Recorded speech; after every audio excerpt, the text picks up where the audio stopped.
శ్రీ విద్యా ఛానల్కి స్వాగతం అండి. ముందుగా అందరికీ తెలుగు నూతన సంవత్సర శుభాకాంక్షలు. శ్రీ విశ్వవస్తు నామ సంవత్సరం మార్చి 30 నుంచి ఆరంభమవుతుంది. ఈ సంవత్సరంలో సింహరాశి వారికి ఆదాయం 11, వ్యయం 11, రాజపూజ్యం 3, అవమానం 6గా ఉంటుంది. ఏం భయపడాల్సిన పని లేదండి. చక్కగా సింహరాశి వారికి అంతా కలుసుబాటు అయ్యే కాలం ఉంది. కాకపోతే కొంతమంది ఇప్పుడు యూట్యూబ్లో చాలామంది అష్టమ శని దోషం ఉంది, చాలా ఇబ్బందులు పడతారని చెప్తున్నారు.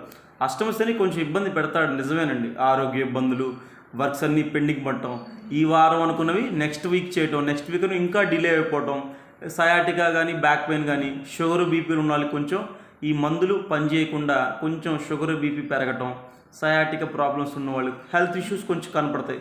థైరాయిడ్ ఇష్యూస్ ఉన్నవాళ్ళు, హార్మోన్ ఇంబ్యాలెన్స్ ఉన్న వాళ్ళకి, ఈ బ్లడ్ తక్కువ ఉన్న లేడీస్కి కొంచెం ఇబ్బందులు అయితే ఉన్నాయి.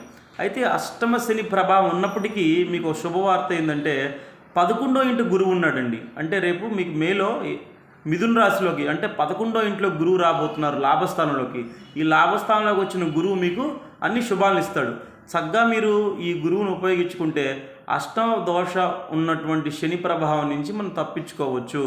చక్కగా నేను శని మూలమంత్రము, శని పరిహారాలు మీకు డిస్క్రిప్షన్లో ఇస్తాను.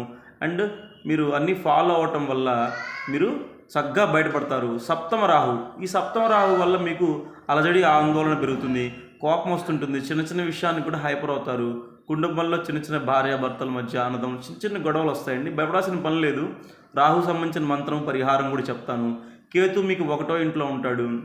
ఆధ్యాత్మికతని, దైవ కార్యక్రమాలు, తర్వాత పుణ్యక్షేత్రాలు తిరుగుతారు, జ్ఞానం పెంచుకోవాలని ప్రయత్నిస్తారు, ధర్మచింతన పెరుగుతుంది.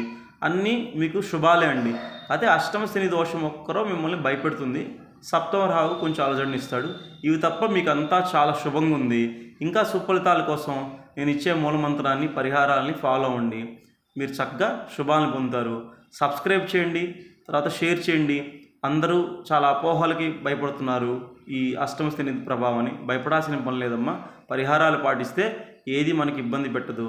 హ్యాపీగా ఉండండి. సబ్స్క్రైబ్ చేయండి, అందరికీ పంపించండి, షేర్ చేయండి.